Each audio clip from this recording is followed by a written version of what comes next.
Previously on the Spider-Man VR hunt, 3 different games fought valiantly to be the best. Far From Home VR, the unbreakable gumball, and the VR chat spider-lair. The unbreakable gumball triumphed over its competitors, winning the title of the best Spider-Man VR game. But like any great odyssey, the hunt was far from over.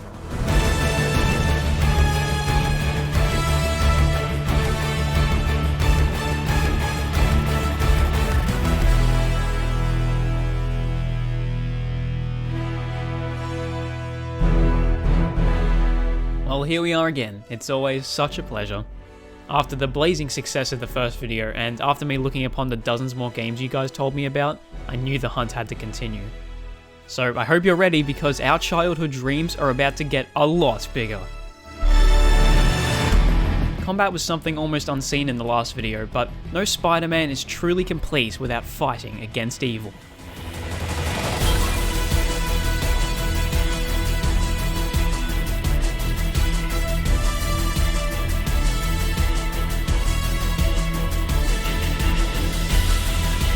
Superfly, Swarm, and the Silkworm, 3 games that pit you against the most daring of foes in action-packed Spider-Man combat.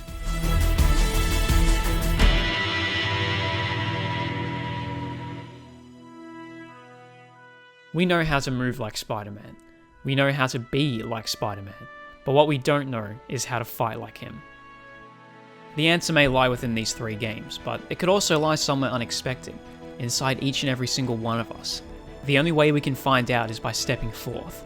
The only question that remains is, are you ready? This is the hunt for the best Spider-Man VR game.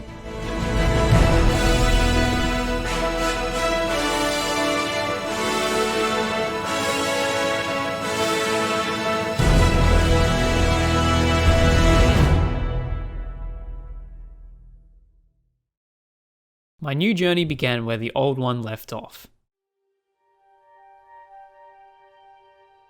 After publishing the first video, and even for some time before that, I received dozens of comments telling me to check out a bunch of different games. In fact, all the games in this video were suggested to me in the comments, so thanks for that. Among all the people telling me to play little games on SideQuest, or a mod for Boneworks, let me just remind you that this is the hunt for the best Spider-Man VR game, not the best Spider-Man VR mod. And if I even tried running Boneworks on my system, it'd probably explode. Among all the people telling me to play Boneworks, there are a couple standout suggestions. One of them was a game called Superfly. Since a couple people had recommended it to me, I decided to take a look into it. Going back into the Steam store for the first time in like a month, I jotted the name into the search bar. Looking through all the stuff on the store page, it began to look very enticing. Combined with the very positive reviews, I was ready to get the game.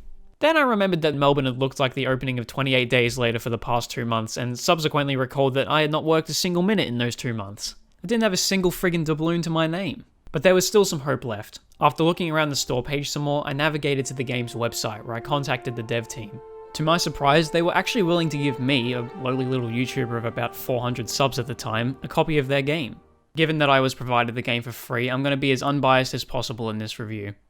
I am completely objective in saying that this game is f***ing awesome.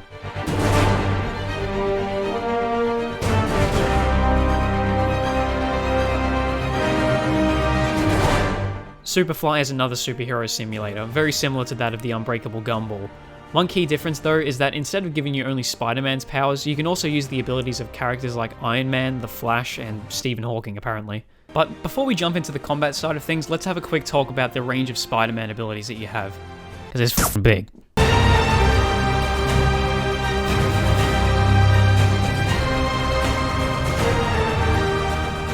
Starting things off, the web swinging is basically perfect. It controls fairly well and has an unmatched sense of speed. It's a perfect mixture between the more skill-based swinging of the spider-lair and the power fantasy of gumball. And if webs aren't your thing, you can switch to the physics of that of a grappling hook.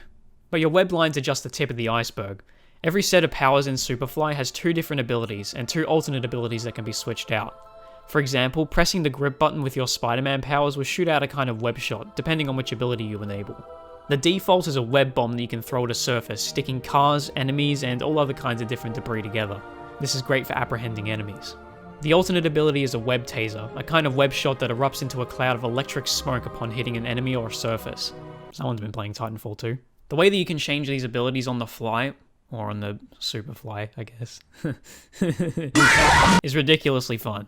Now for how these abilities are being used in combat. The main enemies that you'll be facing in Superfly are these flying drones that hunt you down across the city. You can use your web lines to yank them towards you, or yourself towards them. You can use your web bombs to stick them all together, and then switch to your web tasers to finish them off. You can even switch to another power set entirely, which I'll touch on soon. Outside of these drones, there's an Avengers level threat you can take on, in the form of this giant mechanical worm. That same somebody's been playing Terraria. I must say, holy shit is this boss fight fun. If you really want to change things up though, you can switch to some of the other power sets. And luckily for us, there's powers based on 2 of Spider-Man's most famous rogues. First up, we've got Doc Ock. You can take to the streets with his 4 giant metal arms, wreaking havoc as you go. One tiny thing I found really cool is how you can walk along the ground with the arms, just like Octavius is seen doing. You can grab cars and throw them, and if you're more of an anarchist, you can grind them into bits, exploding chunks of metal every which way. You can even draw swords from the hands of the arms, which prove to be fun as hell. Once you've found the precious tritium, you can switch over to the second villain's powers. Enter Electro. Your main ability here is sending out massive bolts of electricity that basically decimate everything in their path. These come in the form of a continuous beam or a precision strike that you charge up. You can also fly around with a unique movement system, thrusting you in the direction you push your hands. This is great for destroying cars and enemies with a torpedo-like motion. But what's cool about this power set is that you can use it in combination with the Spider-Man powers. Miles Morales famously has his Venom powers that function like electric blasts, so you can swing around, web up your enemies, and then finish them off with a Venom strike. We'd be sitting here for friggin' hours if I wanted to discuss all the possible combinations of powers and all the different combat opportunities you can get yourself into, so instead, let's move on to some other things. You might recall how much I gushed over the Unbreakable Gumball's map, and its frankly gorgeous art style. While this game doesn't really have the same sort of look to it, it's very attractive in its own right. The game world is also set in a procedurally generated metropolis, meaning you'll never get bored of the same streets over and over again. The city, which is absolutely huge, contains buildings that feel oddly larger than any other VR game I've ever played. One less than stellar thing is the performance. The game idly ran at a lower frame rate than normal, and while it's still a mostly smooth experience across the board, I can foresee some motion sickness if you're not well adapted to VR. I also saw some pretty big frame drops when using the Ock arms sometimes. The music, while admittedly not as good as Gumball's, is certainly serviceable. I did notice a bug though, that when something intensive happened on screen, the music would cut out sometimes, but this is not a game-breaking issue. But the thing that seals the deal for me is that the game is only around 20 Australian dollars, and even though it's an early access game, you can barely tell. In a generation of unplayable early access games, I'm extremely glad to say that. All in all, this game's sheer variety of gameplay alone dethrones Gumball as the best Spider-Man VR game, at least for me. The power set is much more complete, which puts you in the shoes of Spider-Man far better. And although I think I prefer Gumball's swinging, Superfly's abilities and combat encounters far surpass that of Gumball. God, one game into this video and Gumball has already been dethroned. Even though we've already named a new king, there's 2 more games that we absolutely need to talk about. Hey, one of my personal goals is to hit 500 subscribers before the end of this year. How'd that get in there? So we reached that goal, didn't we? 500 subscribers seemed like a pipe dream back then, but you guys gave me about 10 times the amount I asked for. I realize now that goal was far too easy, and so I'm setting the absolutely absurd goal of 10,000 subs by the end of the year, which will be about 5 or 6 days by the time this comes out. Are you serious? So if you're enjoying this video and you'd like to see more like it, hit subscribe and help me reach my goal. Over a year ago, and before I discovered many of the games featured in this series, I made a post on r/sidequest. In the post, I asked the community about Spider-Man games you could play on the Quest. It was here that I was originally recommended the Spider-Man web VR game, and, well, you all know how that went. In this same thread, I was recommended a game called Swarm. It looked to contain the same sort of Spider-Man movement that I was looking for, but because the game was in early access at the time, and I didn't really feel like jumping through all the hoops to play it, I put it to the back of my mind. Now fast forward to September of this year. I put up a preview for part 1 of this series, and in the comments section, one of my frequent commenters, shout out to Josh Jenkins, you're pretty cool, recommended I talk about the game. At that point, it was too late to put it in part 1, but I was keener than ever to try it. So let me ask you a question. Do you like Spider-Man? How about guns? I like Spider-Man. I like guns. This was made for me.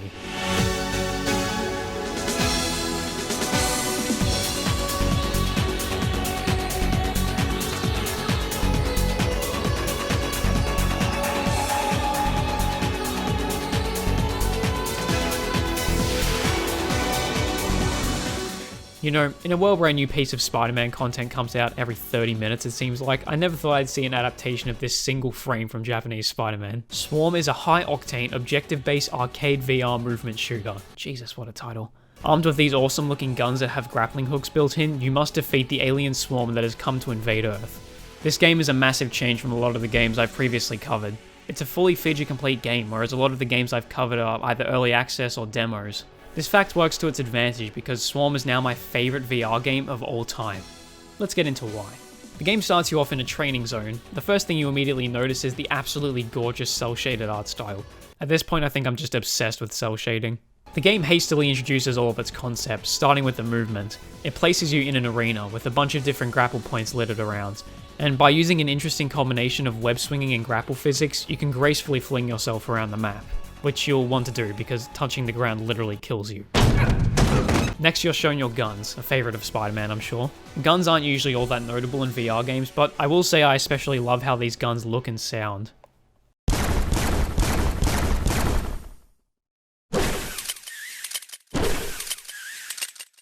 Once you pass training, you can immediately start the campaign. I'll be totally honest, since I skipped most of the cutscenes, I can't really comment on the story, so sorry. I forgive you. In the many levels of the campaign, you're tasked with flinging yourself around the arena to evade and eliminate the droves of swarm that come your way. There's a wide variety of environments you progress through, one of my personal favourites being this desert level with the big bell thing in the middle. The main loop of the game is basically the same throughout the campaign, with the exception of these awesome boss levels that have you take on mechanical worms, among other foes. What is it with all these mechanical worms? To keep things changing, new enemies, guns, and objectives are strewn throughout each level. Enemies always have a certain gimmick to them, whether that be shields you have to get behind or bits of armor you have to destroy, and this keeps you constantly on your toes. There's a bunch of different weapons and power-ups too. I'm quite fond of this grenade launcher that you can remotely detonate. It has a big blast radius, and it's immensely satisfying to hear all your points rack up while you use it. This shotgun is pretty cool too. And to make sure the gameplay is always fresh, at the beginning of levels a new objective is assigned to you. Things like eliminating all swarm or killing as many as you can under a time limit. This ensures that even though you're doing the same thing gameplay-wise in most missions, you still have other objectives you need to complete. On the fundamental side of things, I've already gushed about how much I love the art style, but the overall production quality is just amazing. The sound design is punchy and distinctly arcadey. It's also informative to the gameplay. The sound of your rappels stretching tells you that you're putting on the tension you need to pull yourself upwards. And this can be handy when you need to be looking other places, like at the giant f***ing missile that's heading directly towards your face. The breathless gameplay is heightened by the awesome soundtrack. The music incorporates elements of synth and drum and bass, keeping the tempo in time with your racing pulse. I'm almost certain that playing without it would be a very different, way less fun experience. And the game performs extremely well. I didn't notice any sort of frame drops or crashes while I played, which is to be expected of a game on the Oculus Store. Even on Quest 1, the game runs smooth. This allows you to get fully sucked into the game, and also helps alleviate any motion sickness you might encounter. All of these pointers only add to how exhilarating this game is. Once you get into the flow state of traversal and shooting, it's just pure concentrated fun. It's a perfect game to just jump into and play whenever you want, and being an arcade game, I'm sure it was designed to be this way. It's like injecting pure fun into my veins, and being a fan of Spider-Man and a shooter game enjoyer, Swarm is an absolutely perfect game for me. That's why it's now my favourite VR game. But the question remains, is it the best Spider-Man VR game? I'm going to confidently say no, because even though Swarm is an amazing game, it offers nowhere near the level of variety Superfly does. But that's perfectly okay. That's because Swarm nails exactly what it sets out to be, a relentless bullet hell of absolute enjoyment. And keeping with the theme of this video, it allows you to fight like our favourite hero. That is if you use guns, but you get the point. In the end, Swarm will be a game that I come back to dozens of times in the future. It's an utterly unique experience that I just can't seem to get enough of. Also, Green Sky, if you're watching this, please hit me up. I want to give away a copy of this game. I just love it so much, please. Okay, so I have a bit of a confession to make. I originally planned for this segment to be talking about another game with Spider-Man combat, the name of which I'll spare mentioning. To be totally honest, I really wanted to like it, but I just couldn't. It was janky, not very well polished, and I just didn't feel a connection with it like I did Superfly and Swarm. All I'd have to say about it would be bad things, and I don't really have the heart to do that, knowing that a lot of the devs of the games I cover watch these videos. I'm a softie, okay? So instead, I'm going to review a game that you guys all vehemently suggested me to play. Well, besides this one guy who told me it sucks. I'm pretty sure every third comment on the original video is asking me to play it, and even though it does not contain combat, it's still very much worth talking about. Let us take a look at a game called The Silkworm. God, this is ugly. So, upon first glance, you can definitely tell that The Silkworm is not a game scoring high in the visual field, but something genuinely impressive hides behind these towering brown pillars that vaguely resemble buildings. Although you can't really tell, The Silkworm's game world seems to be a section of New York City replicated pretty much to scale. You can even make out St. Patrick's Cathedral and the Empire State Building, the latter of which is utterly terrifying to stand on top of. Seriously, we have to talk about this.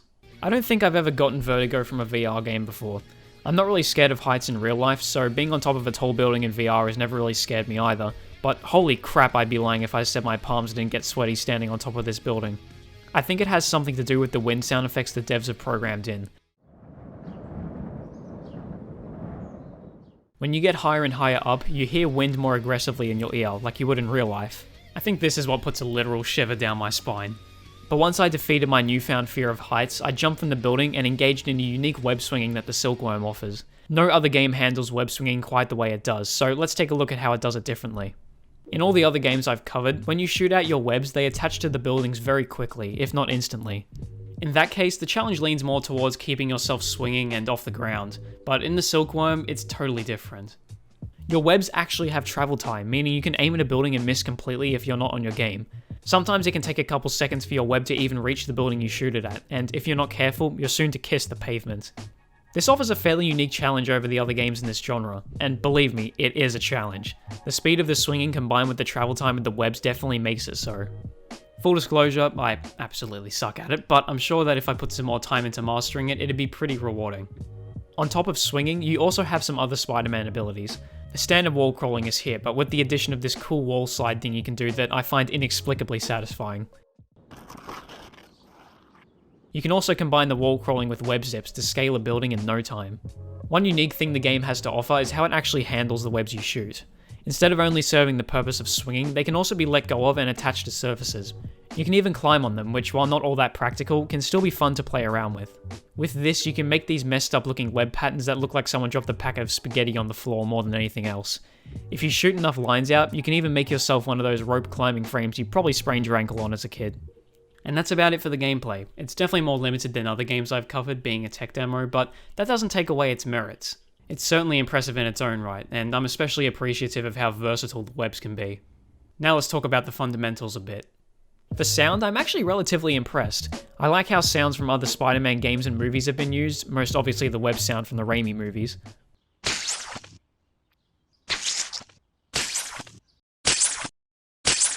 One you might not have noticed though is this one, which is, from my knowledge, a sound effect originating from Spider-Man Friend or Foe, which is the first ever Spider-Man game I played on my Xbox. Now that's a deep cut I appreciate. I was saying earlier how I found the wall sliding thing satisfying for some reason. I think it might be because of the sound it makes, and having this be a thing in the game kind of actualizes how fast you're really moving. It's a good little tidbit of realism. I believe I'm getting this excited over friction. As for performance, I had a stellar experience playing on my Quest 1. Nowhere near as smooth as something like Swarm, but a passable experience nonetheless. I would have liked to see a higher draw distance, but I understand if that could not be done with playable performance in mind. At the end of the day, I didn't throw up, so that's good enough for me. I didn't really experience any bugs besides a culling issue with walls that I was stuck to. It seems like they would disappear for some reason whenever I stuck to them, but as long as I pulled my head back a bit, they'd reappear.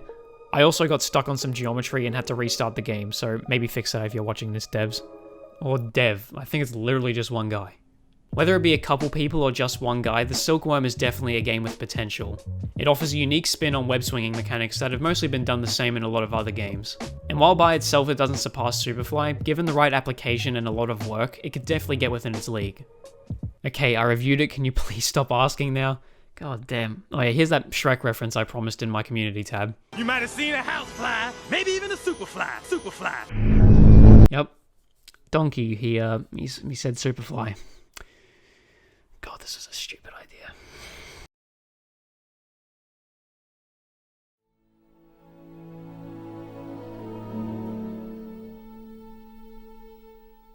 Well, here we are, the part of the video where I get deep and sentimental and inspiring and stuff. You guys actually really seemed to resonate with that part of the video last time, which, I'll be totally honest, I did not expect. I even got comments from some of you saying that you were moved to tears, and whether or not that actually happened is anyone's guess, but the thing I do know for sure is that I was wrong. The truth is, I was very close to cutting that sequence out. I had this feeling inside of me that it was out of place, jarring, or simply just fell flat. I ended up doubting my skills, even myself, and my integrity. In the end, I couldn't come up with anything better. Defeated and expecting comments telling me how sappy and cheap this ending was, I put the video up and went to bed. You guys loved it. You absolutely loved it. You told me how it inspired you, or reminded you why you love Spider-Man so much, but the most important thing you told me was that I never should have doubted myself in the first place. So here's today's lesson. We set out to fight like Spider-Man at the start of this video, and while we may have found something along those lines in the games we discussed, we've really had a fighter inside of us all along, just waiting to come out. Strength, courage, resilience. These are all words that we use to describe Spider-Man, but they're not exclusive to him. If we put the work in, we can all possess those traits. Have the strength to defeat your enemies. Have the courage to face them in the first place. And have the resilience to get back up when they get you down. That's how you fight like Spider-Man. What's important to remember though is that sometimes there is no enemy other than ourselves. Sometimes the greatest battle lies within, and that's okay. Know your worth, know your strength, know your courage, and know that even though it might be a battle, it's always worth standing up for yourself. Fight for what matters to you, no matter what. Because even if we fall short, even if we fail, what better way is there to live? Anyone can wear the mask. You could wear the mask. So who will you be? Defeated? Or amongst the greatest?